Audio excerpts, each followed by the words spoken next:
Welcome to Authentic Educators, a podcast by teachers for teachers about best lessons, favorite classroom moments, and strategies you can implement today. This episode is just Cody and I powwowing and talking about something that Cody was just sharing with me, which is about an experience he recently had in his classroom, and then actually something he duplicated. So you're going to share about something you've done twice. You'll talk specifically about a lesson that you ran. But I think more than that, the takeaway is insight on giving students the reins and allowing them to have autonomy and how sometimes that can lead to the best learning. So Yeah. Cody, Yeah.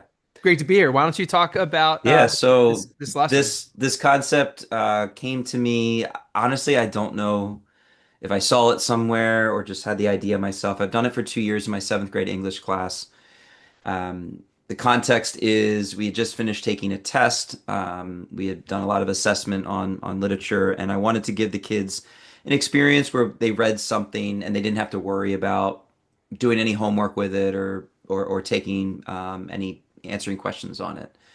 And also, it was around Halloween, so it's kind of thematic. And we had uh, the seventh grade team and I came upon this script of a Russian folklore Baba Yaga, which I had never heard about before, and it's this crazy story about it's kind of very Cinderella-ish, where you have this protagonist who lives with an evil stepmother and stepsisters and has to go out in the woods, faces a witch, and ultimately there's poetic justice, and the good character gets what she gets, and the bad characters suffer. So the kids have a lot of fun just reading the story, and this whole lesson, this whole concept's a 2 day window. This isn't something that I've ever done where I would give kids this level of autonomy for weeks at a time. And on day one, we read the script, have some fun with it, the silly story. And then on day two, this is where the magic happens. They come in and I explained to them that they are all part of a production company that has been challenged to compete against other production companies to storyboard this script. And I kind of, the buy-in is I say, how many of you like TV? How many of you like movies? And they all put their hands up. And I said, before any of that gets to screen, you have people that map out and storyboard with art and kind of like almost a graphic novel these specific scenes that they're going to want to bring to life. And so the story that I use has 10 total scenes, and I asked them to come up with a title, some form of illustration with a caption, as well as a key quote or two. For the lesson, I used Padlet.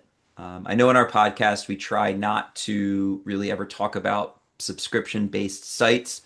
I know a lot of schools do have Padlet, but if you don't have Padlet, you could totally do like a Google Doc or spreadsheet or something. And I said, they need to be in order, right? Scene one, it's got to be title, visual, key quote. I throw in at the end like a theme question, a point of view question, and something else there at the end. And I set out these like I wrote those ground rules on a special spot on the whiteboard, and tell them you got to work under pressure. I gave them 20 or 25 or 30 minutes, I forget, and I more or less just say go. Yeah.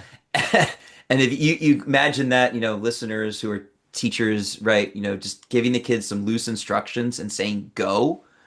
I don't know, Dave, right? Like what generally is going to happen with your students when you just don't give step by step by step directions? Like what do the kids Well, do, right? They well, obviously, in the worst case scenario, they could be goofing off and just take advantage of the opportunity to be floating around right. aimlessly, or in other iterations they do nothing, or in the best case scenario they might have a leader or two that rises to the top and Correct. tries to, a couple things happen. They might ask you questions because they're so used to needing the teacher for validation, and then you as the teacher have the choice to, I guess, feed into it, or to kind of put your hands up and be like, you figure it out, and then they figure out, okay, I'm in charge.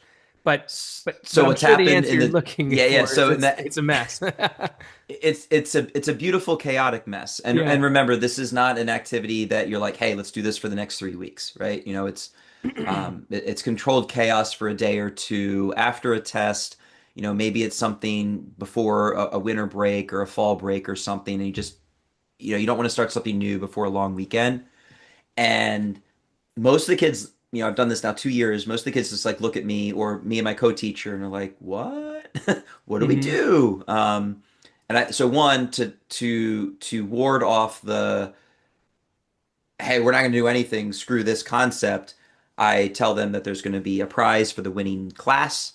A significant prize, which is somewhat of a white lie. Like they get candy and like a positive behavior thing at our school. Yeah.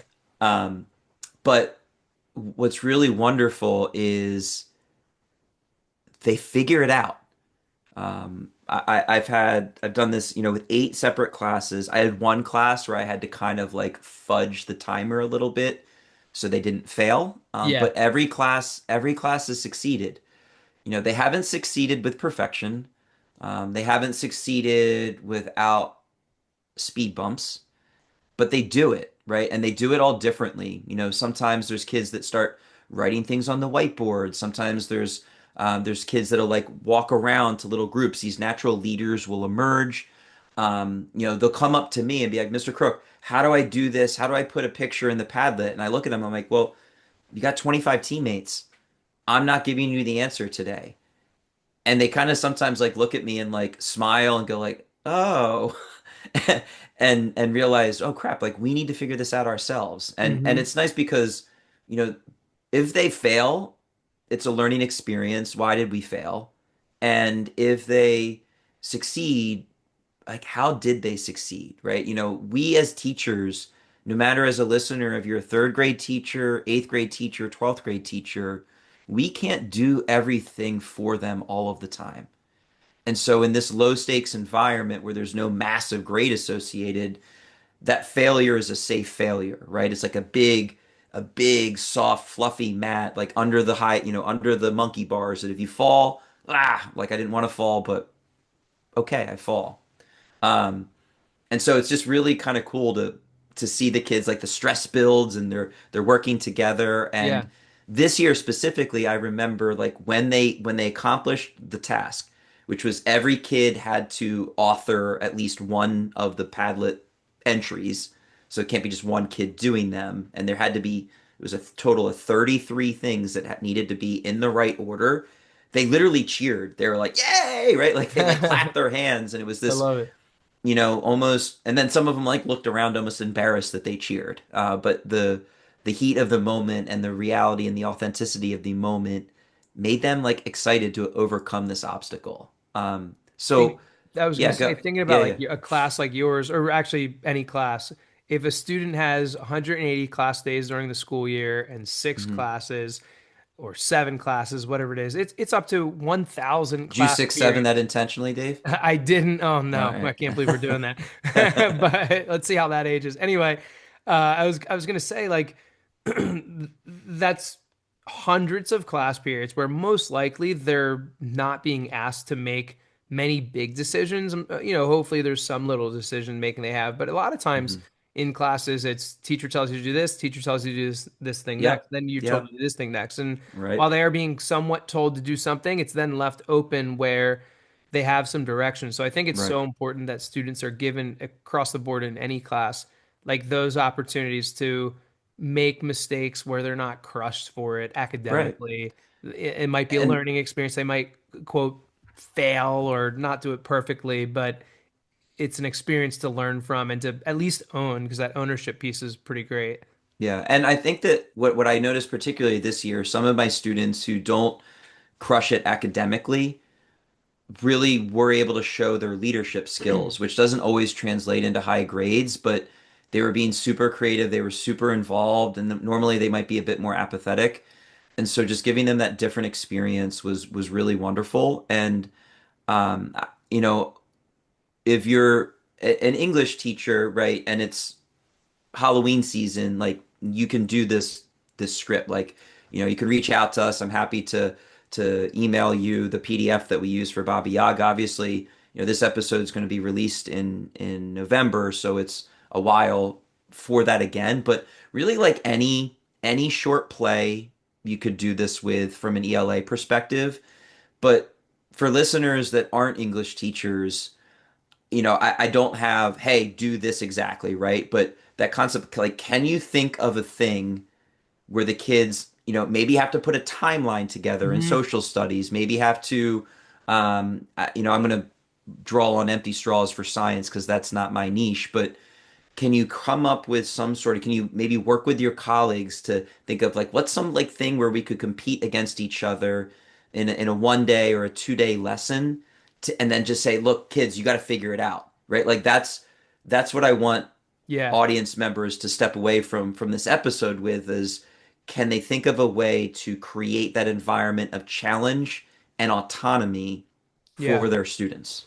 Like the science thing you bring up though too, and I think this is so adaptable to any course because again, my science brain, not there for me. It's probably it would be my biggest weakness. But I can imagine a world where you walk into maybe a more introductory science class and you're learning about the scientific method, and a teacher, let's say you've got some background knowledge, you've learned about that, and maybe you Hmm. walk into class and the teacher says, like, today, you're a group of scientists, you need to come up with a hypothesis, you need to test it. Like, Right. and Yeah, yeah. sort of like Right. releases you and you're like, what? Right. Like, I think that could lead to some really fun things, some really engaging moments. And Hmm. I'm thinking for me in business classes, like really cool opportunities where it could be something about shooting like a commercial if you're doing a marketing unit, or maybe Sure. starting a business and writing a business plan, or and then social studies. I think of a lesson you and I think did before with Animal Farm, but it could kind of borrow from a social studies lens.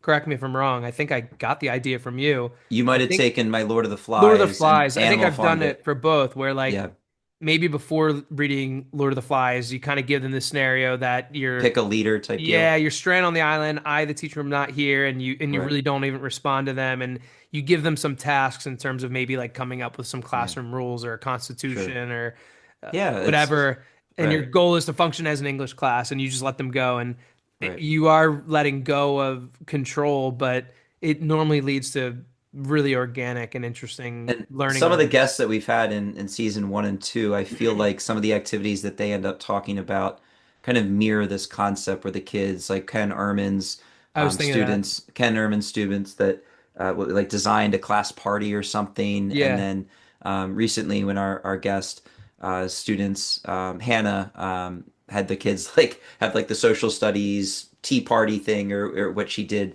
in yeah, our episode most recently.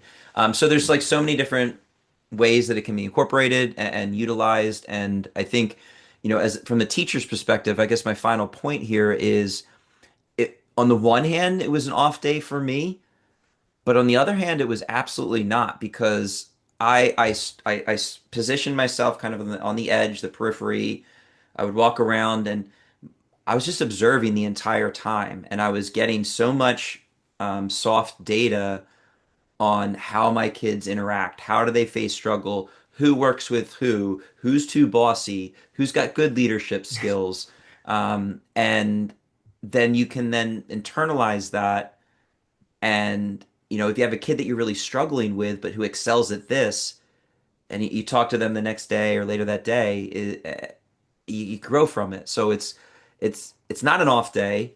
It's a different day for you as a teacher. yeah. And then I forgot, I'd be negligent if I forgot to mention that um, I intentionally give them at the end a form where they respond and reflect. How did you help the group succeed, or how did your actions hurt the group? I used ChatGPT to come up with like 10, I explained the activity and I was like, come up with like 10 awards that could be given out. So it Oh, was like, cool. leadership award, creativity award. And so I had the kids, award 2 awards to any of their classmates. And then you can, as the teacher, the next day or later, go through and say, Dave, like, 5 people gave you a leadership award. So it gives that, self, That's cool. feeling good about yourself Yeah, for yeah. doing that. So it's, the activity, then the reflection, and then you move on to your next unit, or you go into winter break, or you go into fall break, or whatever it might be. And it's just a really valuable lesson. So Yeah, well, I mean, Cody, thank you. There's so much good stuff there that connects to all the through lines that we talk about. And obviously, thank you to our listeners for listening. And I think we'd love to invite people in if you have great ideas of autonomous lessons, maybe send us an email and we could talk about it on a future episode. And as always, if you like what we do, share emails or email us to give us some feedback, or if you know somebody that would be great for us to connect with, we'd love to hear from you. And as always, thank you for listening to Authentic Educators, podcast by teachers for teachers about best lessons, favorite classroom moments, and strategies you can use today. Until next time, Cody and our audience, have a good one.